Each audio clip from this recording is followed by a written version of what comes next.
Hey, everybody. Welcome to another episode of Whose WordPress Agency Is This Anyway? I'm Kurt Von Annen. I'm here with this awesome co-host of mine, Toby Crines. And we're just here to share the next 45 minutes with you, talking about living the agency life and moving your WordPress agency forward. Toby, what's going on this week? So I heard a story through the grapevine that someone was Story. at like a mastermind recently, and the story was there was an agency owner in the mastermind, and the agency owner said updating a dozen sites was too time consuming. And Yes. so I thought we'd kind of like talk about that a little bit. How could a dozen sites pressing the update button on be too time consuming? Um, it's a funny conversation, and it's one that really made me think, because I think about some of the training I do in other industries. It's mostly like process development, right? Process development. And then it occurred to me, like a ton of bricks, there is nothing that really teaches people how to run an agency. I mean, I'm creating that course now, but that's a separate channel. That's like, at what point did someone get out of school and go, oh, they tell you very specifically how to run, found, operate an agency? It's assumed we're all just going to figure it out. And it hit me like a ton of bricks that, like, if you start working on some websites and you go, oh, this is working out pretty good, and you pick up another one, now you got 5 or 6 websites, and then it grows to 10 or 12. But this whole time, you're just some recluse working in your basement. If no one tells you that there's tools to do like mass updates or put things to a process, yeah, I could see how people would be like, oh, I got these dozen sites I have to manage, and every time the WordPress updates, it takes 2 hours out of my life. Like, I could see people really living like that. And so it occurred to me, and I thought this would be a good conversation to have with Toby. Like, what are some processes that agencies put in place for efficiency and save time? Yeah. So one thing that comes to mind that when I got started was really tricky, and I think okay, so I have over some of my team is overseas, some is local here, but like locally it's pretty easy to pay people.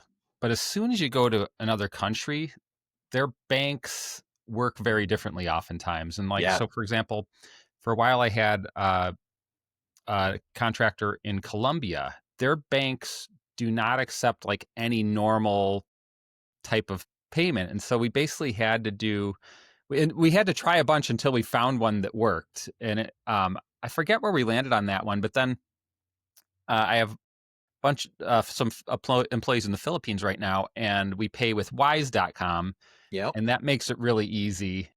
But like for a while I was paying with PayPal. I think it was like just weird.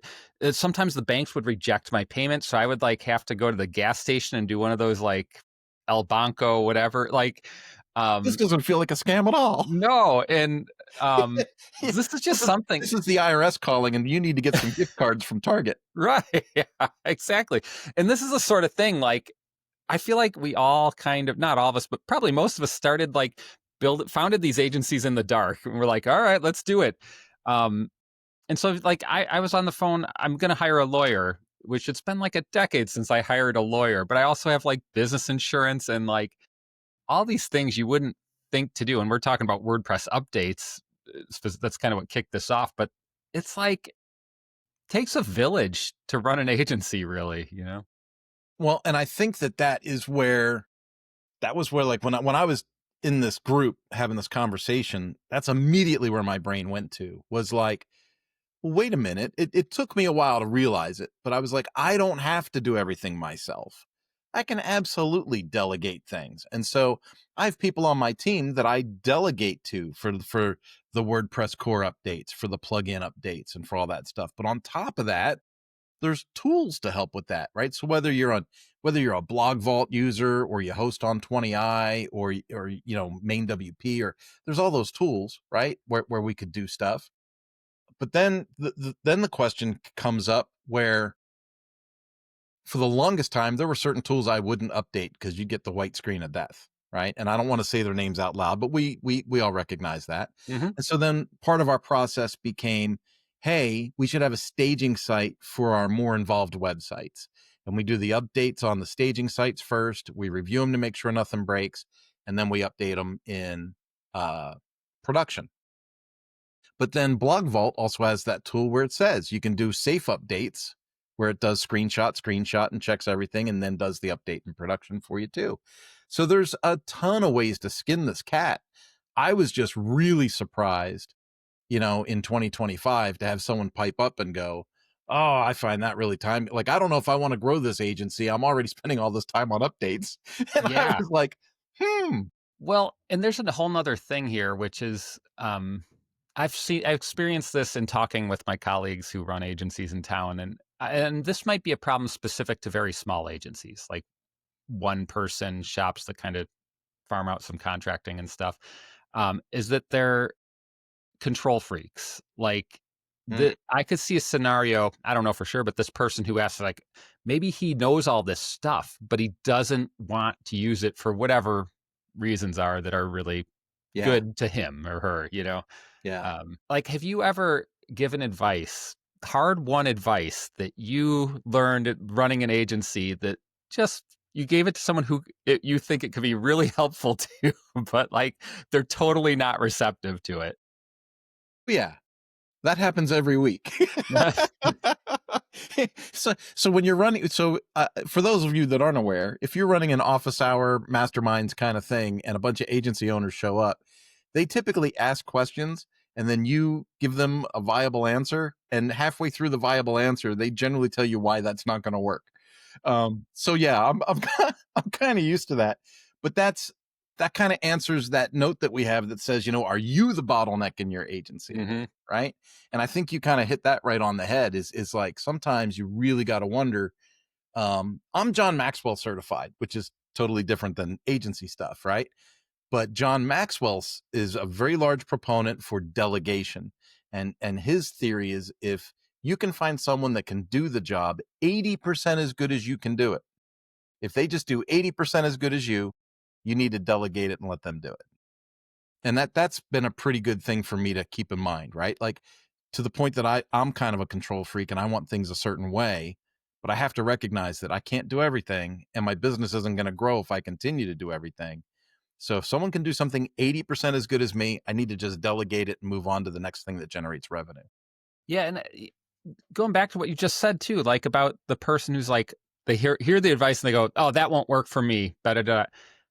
This is where I'm at with it, like, because I think we all have a natural aversion to change generally speaking, and I hear myself think that sometimes when someone gives me advice, and when I feel or hear myself thinking that or saying it, I always try to like challenge my thinking. Like, hold it a second. I'm not like the god of agency Yeah. perfectly running. Like my agency's a mess, you know. And in many ways, it's great in many ways, but there's plenty. Trust me, there's plenty of room for improvement in my agency. You just equated owning an agency to a 12-step program. The first step is admitting that it's a Yeah, mess. it's true, but I can't tell you how many times. I mean, it's kind of that what you just heard from that in that meeting was like they're not receptive to. They Yeah. can't even admit a problem. you know, Yeah. Yeah. I'm having a problem with XYZ. Well, have you tried this? That won't work for us. right? Yeah. Like, oh, okay. And Okay. so a very common one is what you just described. Maybe you should hire someone to do that thing for you. And this is the perfect solution to this, actually. Like, you can't update 13 sites. Maybe hire somebody to do that for you. Like, but so many people are averse to hiring. Yeah.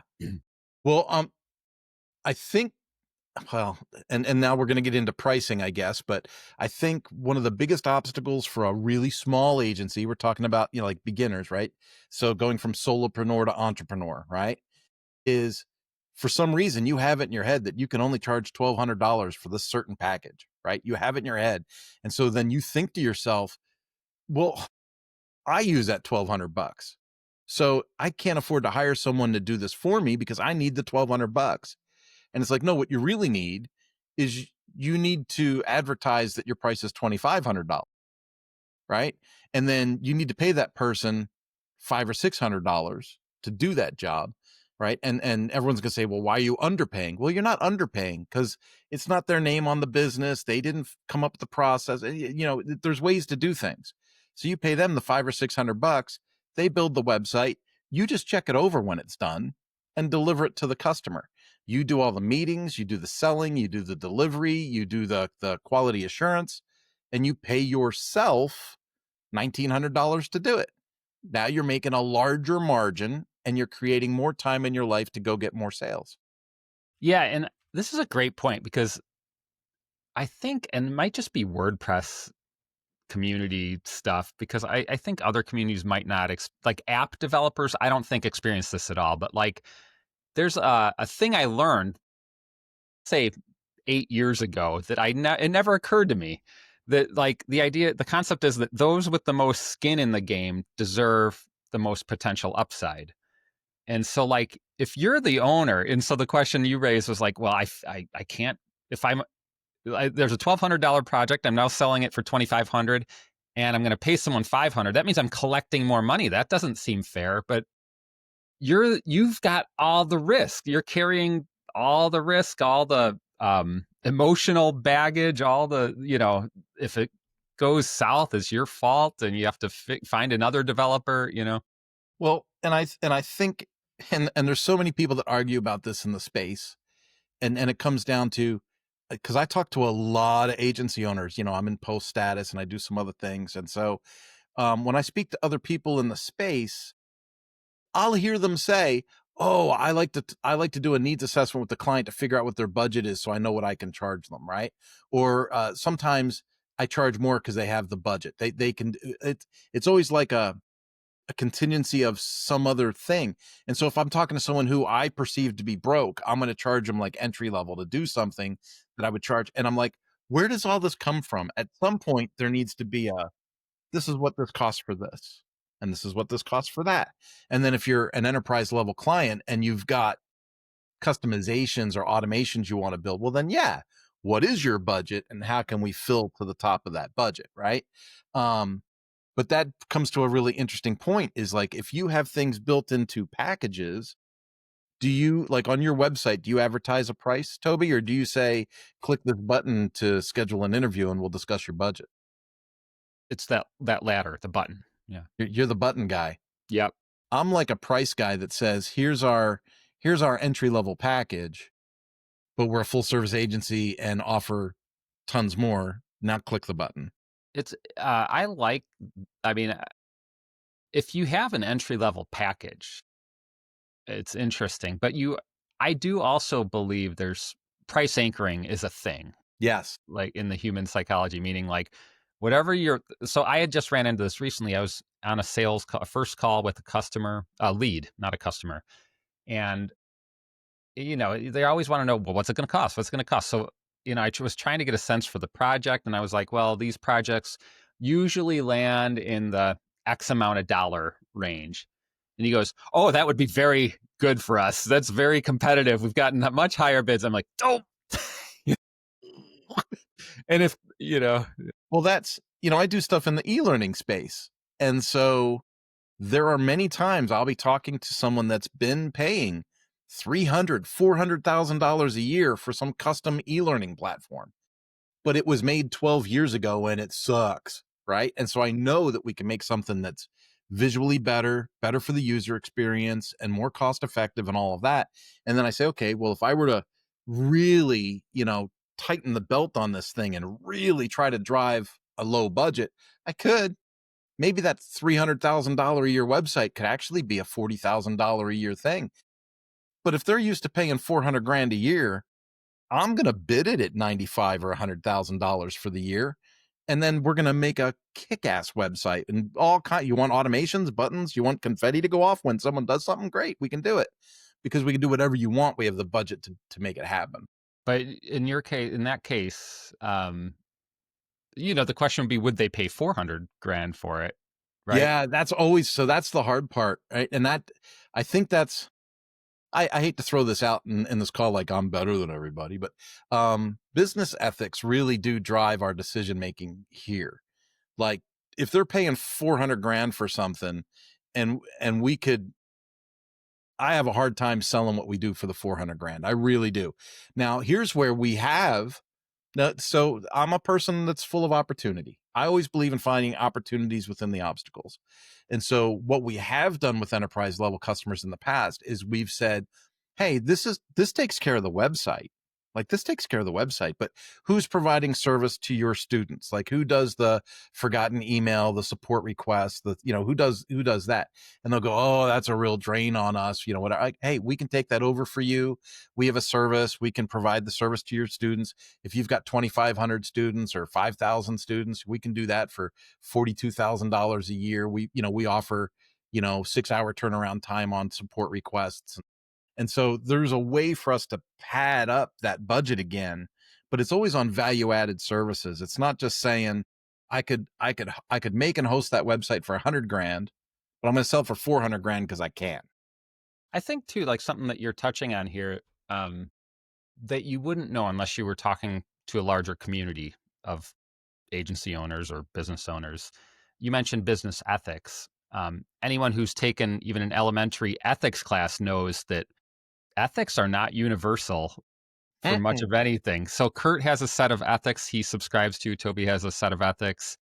Everybody on your block has a different set of ethics for, they probably have a different opinion on this. And I think like part of this conversation is about like, um, get out there and talk to people, because even your assumptions about what's right and wrong, maybe they're not where you want to land because you didn't even know there were other options, and you can still be, like maybe you want to be more strict, maybe less strict, or you can put those, you can land where you need to land. And I think like especially with pricing, we've talked about it on this show a few times where like, um, I think, like if all you're doing, if saving some, let's say you go to some large corporation, let's say Walmart.com needs you to do some work, and they had 600,000 in the budget to pay you, and you came in at 200,000.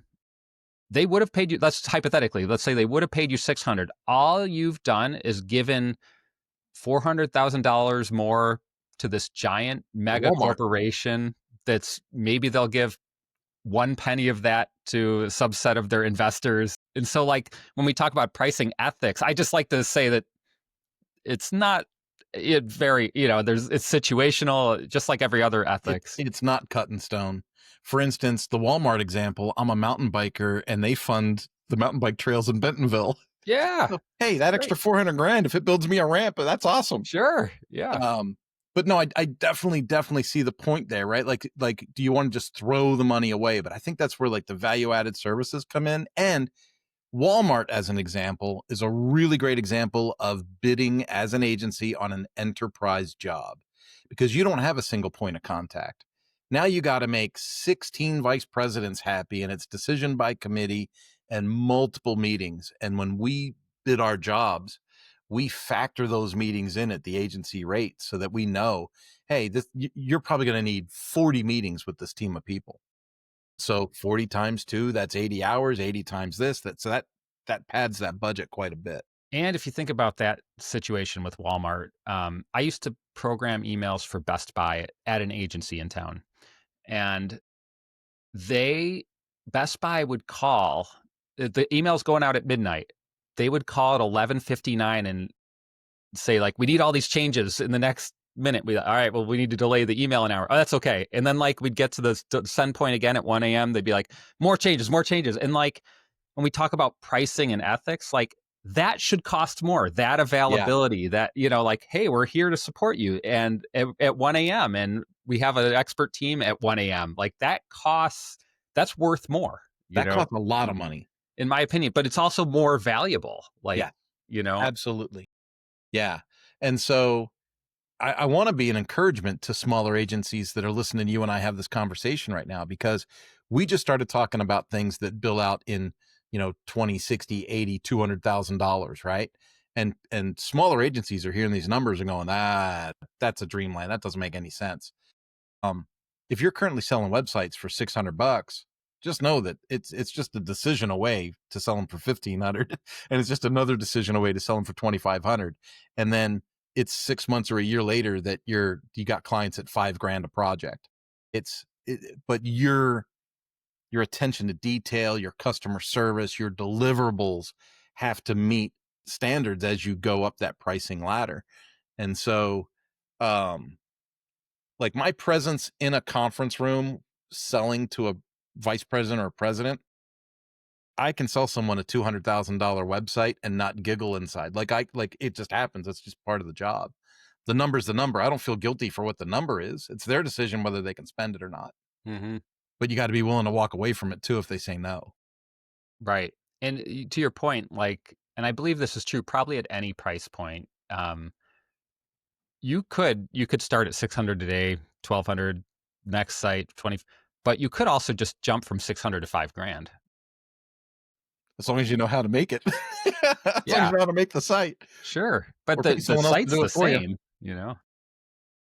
I mean, think about what you said on the show, I don't know, 14 shows ago. You said I went to my first no code get together and these cats they're selling apps that they don't even know how to work. But they're in sales. They're salespeople that have they're selling before the product, right? And so sometimes there's a famous saying in like the Amway circles that says sometimes you got to jump off the cliff and build your wings on the way down. Sure. Yeah. Um, let's move on here. There's in our field, WordPress agency land, um, oftentimes we will send automated reports, or maybe even I've sent a lot of custom reports like, hey, I did a bunch of very specific security work. And sometimes those emails are very long and I'll have very documented details, screen grabs. The question is, are these reports performance or performance art? Meaning, are they worth something or are they pointless? People aren't going to like what I say. Most people are incredibly lazy and never read anything unless they absolutely have to. So I think 90% of the work we spend time doing, 90% of it goes under the radar. I think clients care that you do it. I don't think they look at what the content is. Perfect example. And again, I'm going to use an example that's not from our industry. Let's say that you buy a motorcycle dealership or a boat dealership. Let's say you buy a boat dealership and you sign up with 3 different boat builders that you're going to sell these boats on your lot. Each of those boat builders is going to send you a giant binder full of all of the processes and procedures and how to do business with them and how the inventory works and all these things. And I'm going to tell you, those binders just go in a drawer. They never even get cracked open. And then usually it's a month or 6 weeks in, the dealer owner goes, yeah, I haven't heard from so and so since I signed up for this thing. And then they pick up the phone and they call and they get someone on the phone and they go, I haven't seen the boats I've ordered. I don't know where the replacement engines are at. I haven't seen our parts inventory show up yet. I need to know what the heck's going on with this. I paid you good money. And then everything that's in that binder, all those directions, they get told to them over the phone. Hmm. Like they never read anything They get told on a uh, as needed, on an as needed they're basis like step, when it's yeah, a perceived emergency. yep, Now, step now one. They don't give you 1,000 steps. They just say do these 2 steps. Yeah, do these 3 things, that'll get you rolling. And so I think it's important that we do have some reporting. Like if you're doing SEO, you know, what were the clicks? What were the impressions? Where was the referring URLs? Like it's good to give the report. You can say you've given it, but chances are the end client doesn't even really review it. They just want to know overall, is the site doing better or worse than last month? Yeah, and they also, I think, at least this could be an aspect. It's the same with newsletters that any company sends. Like there might be something from like a sales and marketing standpoint to them just getting that touch. I see the spam that Toby sent me. Delete, but at least they saw my name, they read my name. Like, Yeah. Yeah. We send out a semi-regular newsletter here, and I actually had a really big mail list and I was shaking when I did it, but I deleted it. I just started over. And so now I've got a mid-sized mail list. But now my open rate hovers between like 45 and 55%, and we send something out every week to 10 days. And so if I'm getting an open rate of 45 to 50%, 50, 55%, whatever, I know that I have an audience that wants what we're talking about, right? Because anything over 10% in an email open rate is actually pretty decent. These are newsletter, like company newsletters. Yeah, yeah. So the What do you Manana include in newsletter those? goes out. What are some What? examples of topics you would touch on in those? Well, I'm on like 5 podcasts a week. So usually it'll be, this was my favorite podcast that I was on for the week, right? Go see the message for that. We're going to have some kind of a post that we added to the website, which will be, what's the advantage of a learning management system in your website? Why should every business have, some form of e-commerce? Why should, it'll be in there, whatever our blog posts were. And I typically put in just something that's a little personal, you know, I will admit I kind of fell off the deep end when Charlie Kirk got assassinated. So my email that week was really focused on that. But usually it's something personal, like I rode in the Great Cycle Challenge for the month of September. And so I would put in my progress on how many miles I rode and how much money we've generated for that charity that I ride for. Right. But usually it's something personal, something that is a blog post from the website, something that refers people to a podcast I was on. And whenever we have a new site get launched, I always make sure to do a client spotlight on the new website that was launched. Cool. And how many replies do you get from those? X amount are sent. What percentage of people reply? Is it Yeah, there's a couple of thousand people that receive the email, and replies, even with that large open rate, replies are only like 6 or 7 a week, Mhm. right? And I should probably highlight this. The replies are usually from people that I least suspect them from. We haven't done work with them in forever. Maybe we've never done work with them. Maybe they were a guest on a previous podcast, but they're on the list because they signed up for it when we did the podcast. And it's just weird to see who replies to what. And the replies are usually about topics that are completely disconnected from like what you would think would be selling the next job. But I firmly believe that if somebody is conscious enough to read the email and send me a reply, they're conscious enough to send me a referral, it's a possible sale in the future. Yeah, something about this is really piquing my interest. Like, as a business owner, I'm like, there's gears turning right now where I'm like, okay, because like we used to send an email, and I think and you see this all the time. Like, it's all about the company, Yeah. and what you're saying is like, um, let's look at it as like everybody, nobody wants to hear about us. They want to hear about themselves and see themselves reflected. And so it's like, I'm kind of thinking like we might start a newsletter now after hearing because I'm like, yeah, client spotlight. That's like a great opportunity to like network and and who wouldn't want to be spotlighted in the newsletter? Well, and I think that kind of gets us to our next note that we had. And I was like, what is an agency's responsibility in a customer success? And I really struggle with this one because there's lots of times where someone reaches out to us. Oh, I got this new business idea. I've got this thing I want to launch. And as you're talking to them, you just know. You just know. You're like, this person's going to fail. Like they're like, I want to make a new course about this, or I'm going to sell.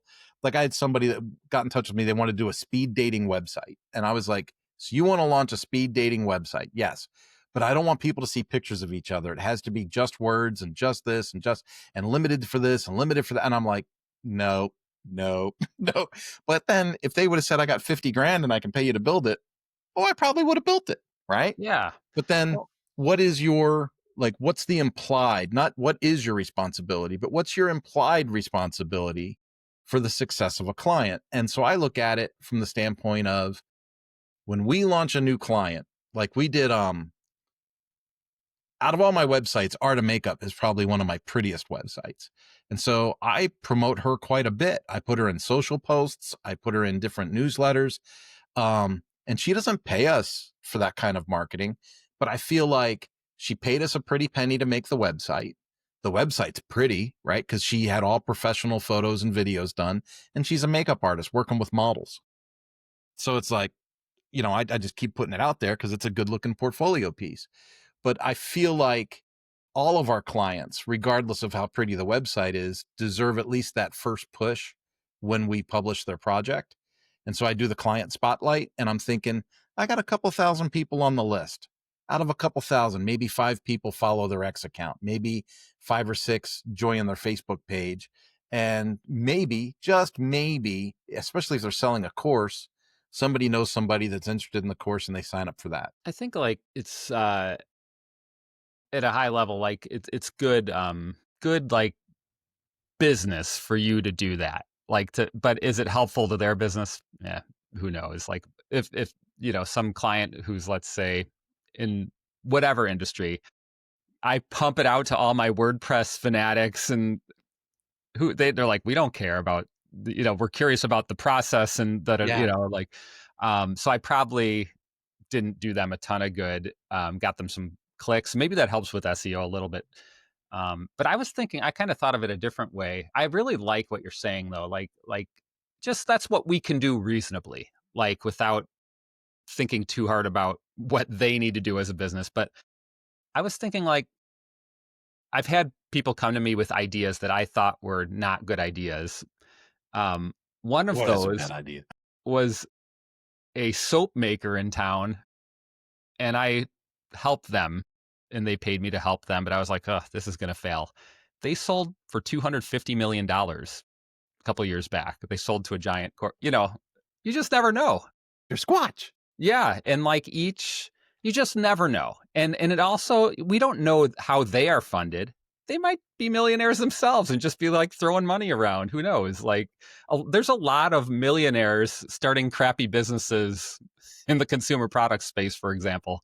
Yeah. Um, Yeah. Like so, Jeremy's razors. yeah, so like I don't have. I think, like, this is my opinion. I don't think we have responsibility.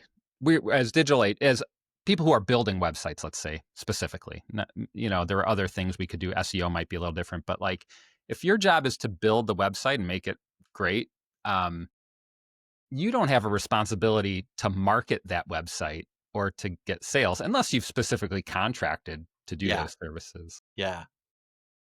It's interesting.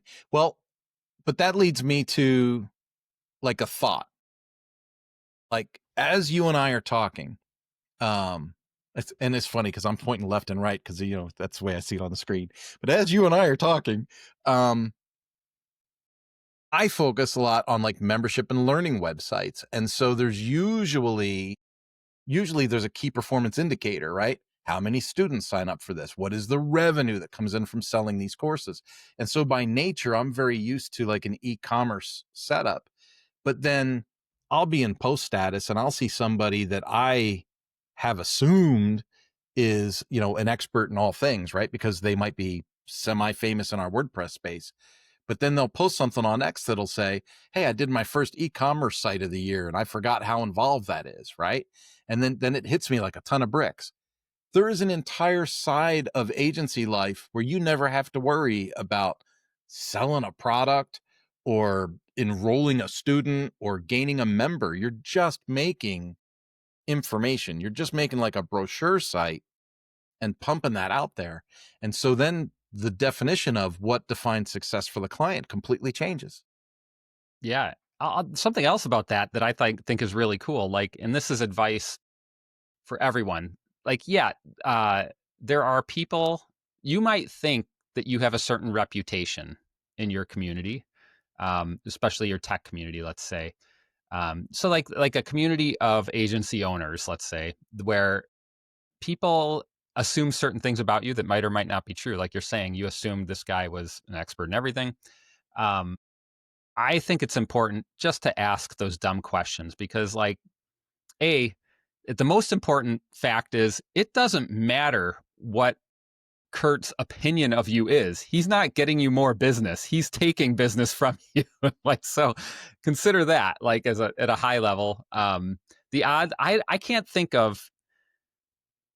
So I've led many aspects of our WordPress community for decades, and I have not received many good leads from our tech community, from our WordPress tech community. They're all other agency owners. They take the good leads. They might throw me the crappy leads here and there, but even that's Yeah. like, so I think like looking dumb in your like peer group will not make you look dumb. It'll probably make you look smarter in the rest of, because you'll learn something by asking those dumb questions. So now we're back to what do you use? Do you use main WP or do you use Blog Vault? Or do you update your plugins on 20i? Well, here's what I do. I don't even have a process. I just leave it to my developer. I say it's your job. Um, and we use Manage WP as like a framework, but I'm like, we just need update those plugins in whatever way makes sense to you. Make sure they're tested after you update them. Yeah. And I don't even define the process, I like that. That's very A-type leadership at plan there, right? Like I don't need to micromanage you. You're empowered. Figure it out. You're responsible for the result. You're not responsible for the path. This brings us to something I forget where it is in our list here, but it's like about delegating, hiring others and how to do that. Like I'm trying to take myself out of a lot of the the delivery operations at the Mighty Mo right now. Mm. So I don't want to be a blocker and I don't want to be involved in any web dev. But it's been hard for me because I've been doing web dev for 19 years. I should also say I'm really, really hard on my developers in a way that I'm not hard on my designers. And I feel kind of bad for my developers because I have that experience. But it's hard to we call it delegation broadly, but to take yourself out as a bottleneck, it's really difficult, I think. And I'm finding like so even on the bookkeeping and paying my team, I hired a bookkeeper to draft the payments in Wise, which has been enormously helpful. Like, because it wasn't that it took a ton of time. Maybe it was a half hour, but it was like such a break from my day that I did not look forward to. um, and it's been really nice. And when I think of like handing the reins of like a development process, like we just talked about, just updating websites. There's 1,000 ways to do it. That can be really hard too. And I think as a leader, if you're struggling to do that, the best thing you can do is probably just do it and then be disciplined and let them fail and just provide guidance when they fail. Do you have any other like thoughts on how to, delegate in a way that really you're trying to take yourself out of the process and teach them how to do it? You touched on something really interesting, and I don't want to gloss over it. There's certain things that you just can't stand. Like for instance, I'm not a spreadsheets fan at all, right? Someone starts talking to me about, "Oh, just use Excel, set up a V lookup, do a whatever." And I'm like, "My God, I got to look this crap up." I worked with people. I had no idea these people existed, but I ended up working with people that loved spreadsheets and were really good at it. And then they would say, like, I was the training manager at a big corporation. And I was like, oh, I gotta figure out how I'm going to track all these students for. They go, oh, we'll just drop it into a spreadsheet and I'll hook up this thing and that and a formula and whatever. And I was like, who's going to manage that? Like, oh no, it'll just automatically, they'll just get added to this spreadsheet. As long as these two stay connected, everything will be fine. And I was like, okay, you're going to do that. And they did it. Right. Um, I hate collecting money. That's plain and simple. I am great at selling jobs. I'm great at getting the jobs done, but I despise having to call a customer or a client and ask for money. And you and I both talk. There's a difference between customers and clients, right? But it's like I hate asking for my money. I did the job, pay me. Why? I don't understand why I have to ask more than once. You have the invoice. And so the policy at Manana No Mas is that on projects, everything's prepaid because I don't want to do the work and have to chase down money. I hate that. So our policy is everything's prepaid. And if you can't prepay, you're not my customer. Just go somewhere else. Just because I've had it up to here with that. But even on our recurring income, our month to month stuff, it's like people pay the month in advance, but we still have to send reminders. And so I don't do that. My system is set up to send reminders. I don't have to worry about it. It happens. And if they go more than 30 days past due, someone else on my team makes the calls. I don't do it. And That's then a I gr- pay them a commission to recoup late money. So I make less of a margin, but emotionally, I'm not dealing with it.